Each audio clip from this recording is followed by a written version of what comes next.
Hello students, मैं तौफीक खान आपका अपनी क्लास में बच्चों बहुत बहुत स्वागत करता हूँ।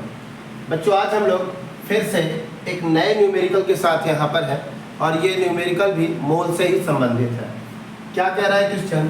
0.2 मोल H2 अणु, यानी हमारे पास हाइड्रोजन अणुएं हैं जिसकी मोलों की संख्या 0.2 मोल दी हुई है।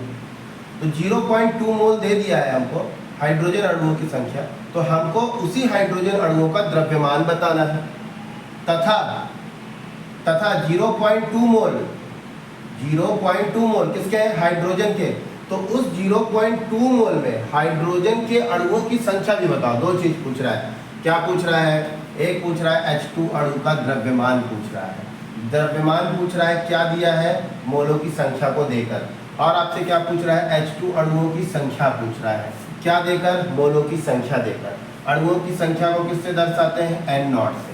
अणुओं के द्रव्यमान को किससे दर्शाते हैं? m से, जो कि आप पीछे जानते हैं। तो चलिए लिखते हैं, अब यहाँ पे इसे सॉल्व करते हैं। आप लिखेंगे 1 मोल हाइड्रोजन का द्रव्यमान किसके बराबर होता है बेटा? 1 मोल हाइड्रोजन का द्रव्यमान बराबर होता है मोलर द्रव्यमान के। मतलब मोलर द्रव्यमान और द्रव्यमान दोनों ही एक ही चीजें हैं। बस आपको ये दिखाना है कि 1 मोल में हाइड्रोजन का द्रव्यमान कितना होता है, ठीक है, जिसे आप मोलर द्रव्यमान भी कहते हैं। तो 1 मोल में, तो हमारे पास हाइड्रोजन के कितने मोल है? इसके आगे कितना लिखा है? 1।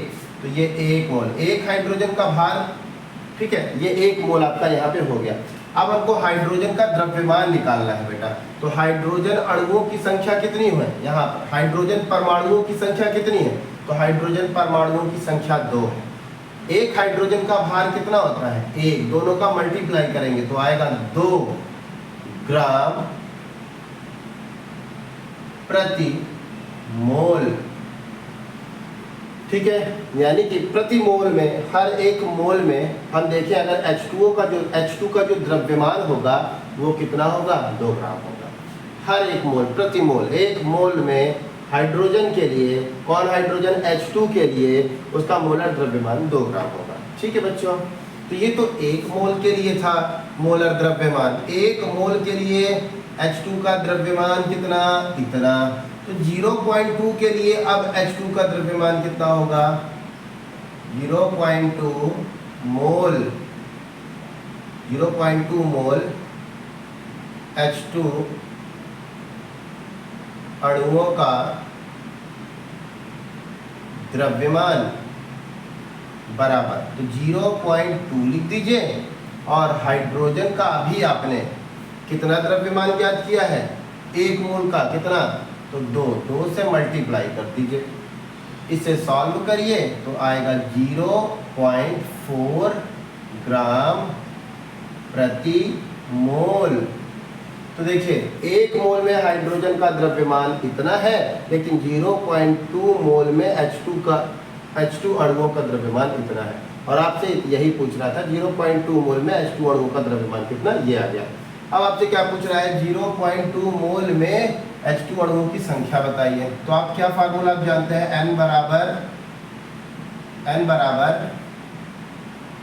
n0 by Na। इस फार्मूले को जानते हैं, आपको यही निकालना है हाइड्रोजन अणुओं की संख्या। तो कैसे लिखेंगे? n0 बराबर n इंटू Na। फिर n0, चूंकि कौन वाला n निकालना है? जो प्रश्न में दिया है। n कितना दिया है? 0.2। Na कितना होता है? 6.022 इंटू 10 की पावर 23। इसका इसमें मल्टीप्लाई कर दीजिए, तो मल्टीप्लाई करेंगे तो आएगा 1.2044 इंटू 10 की पावर 23 H2 अणुएं। कितनी अणुएं हैं H2 की? इतनी अणुएं हैं। कितने मोल पर? इतने मोल पर, ठीक है बेटा। तो ये हमारा सवाल सॉल्व हो गया। उम्मीद है आपको समझ में आया होगा। धन्यवाद।